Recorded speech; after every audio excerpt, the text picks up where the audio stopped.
After Socrates' death, Plato left Athens. It was not an escape, but a self-imposed intellectual pilgrimage. Disgusted by the recent war and horrified by the injustice of his home city, he began a decade of wandering throughout the Mediterranean world. These travels were not just an escape from grief, but a tireless search for older, more stable forms of knowledge and governance. He traveled to Egypt, Crete, and Cyrene, carrying barrels of oil to sell along the way, observing societies structured differently from the chaotic democracy of Athens. The most crucial stop on this journey was in Italy, where he came into contact with Pythagorean philosophers. It was from them that Plato absorbed ideas that would become cornerstones of his philosophical system: the belief in the mathematical structure of reality, the immortality of the soul, and the concept of an ordered cosmos.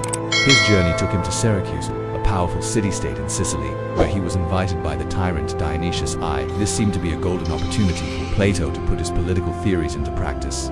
He hoped to guide a powerful ruler into becoming a wise king, but harsh reality quickly shattered any illusions. Philosophical ideals collided with ruthless political reality. Plato's frankness, or perhaps his friendship with Dion, a relative of Dionysius, angered the tyrant. Instead of becoming a respected advisor, Plato was imprisoned and sold into slavery to a Spartan captain. Fortunately, he was ransomed by a man named Anaceris for 20 minia and eventually returned to Athens around 387 BCE. The failure in Syracuse was a painful but invaluable lesson. It was a crucible that burned away any remaining naivety in Plato. He realized that real change could not come from advising a ruler already corrupted by power. Absolute power corrupts absolutely, and a lone ruler, without a solid philosophical foundation, could not be reformed from the outside. Instead of trying to fix a corrupt leader, he needed to create a system to cultivate an entirely new generation of virtuous leaders from their youth.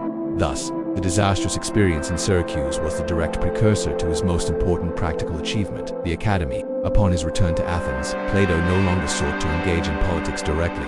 He had learned that that path led to compromise or death.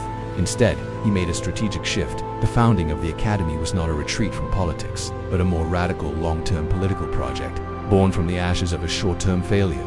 Furthermore, Plato's travels significantly broadened his philosophical horizons. He left an Athens that he saw as intellectually and politically bankrupt. His travels exposed him to the stability of Egypt and, more importantly, the mysticism and mathematics of the Pythagoreans in Italy. The concepts often associated with Platonism, the immortality of the soul, the importance of mathematics as a path to abstract truth, and the notion of an ordered cosmosol have strong Pythagorean echoes. This suggests that Platonism was not a purely Athenian invention but a synthesis, a fusion of Socrates' ethical inquiry with the metaphysical and mathematical traditions of the wider Mediterranean world. The journey transformed him from a disciple of Socrates into a philosopher with his own grand system.